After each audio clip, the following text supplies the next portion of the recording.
By tomorrow afternoon, there will be 8 telephones right here in Centerburg, Ohio, and one of them will be ours, Dr. Erickson said to his daughter Meg.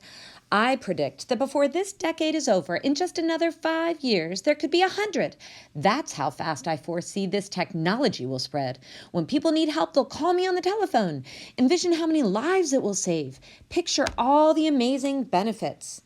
Meg realized that not everyone thought the telephone was an engineering marvel. She had heard people say that telephones were a useless invention. A few others felt the newfangled machine would open up a Pandora's box of troubles, causing people to stop visiting each other and writing letters. Despite the concerns of some people, progress marched on. Just weeks earlier, Centerburg's first telephone had been installed in Mr. Kane's general store. Another was put in at the hotel, and yet another at the newspaper office. Mrs. Kane was the town's first switchboard operator, directing incoming calls to the correct lines.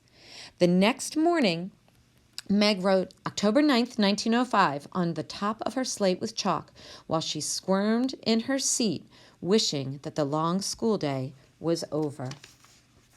Walking home that afternoon, Meg scouted the street, looking for the tall wooden poles that were going up weekly. Thick wire linked one pole to another, and Meg imagined how each wire would carry the words of friends and neighbors, their conversations zipping over the lines, bringing news, birthday wishes, and party invitations.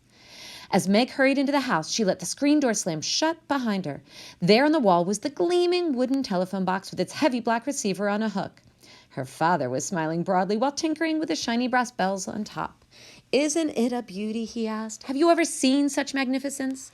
Suddenly the telephone jangled loudly, causing both Ericksons to jump. Meg laughed as her father picked up the receiver and shouted, "Yes, hello, this is the doctor." "Again, please, Mrs. Kane. There's too much static," Dr. Erickson shouted. "I didn't get that first part. Bad cough? Turner Farm?" "Can I go, Father?"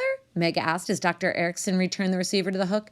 "Absolutely," he said, grabbing his medical kit and heading outside, where his horse and buggy waited. When they got to the farm, they found Mr. Turner walking toward the barn. "Jake, I got here as quick as I could," Dr. Erickson said. "Is it Mrs. Turner? Little Emma?" "You?" Jake Turner looked confused, but he gestured them toward the barn. There they found a baby goat curled near its mother. The baby snorted, coughed, and looked miserable. "Jake, I'm no vet," said Dr. Erickson. "You need Dr. Kerrigan." "I was wondering why you showed up instead. I reckon there was a mix-up." "Apparently so," Dr. Erickson laughed. "When I get back, I'll send Dr. Kerrigan." As years passed, the telephone proved to be very useful to the town of Centerburg, but there was always the occasional mix-up. It became common among the Ericksons to refer to a missed communication as another sick goat.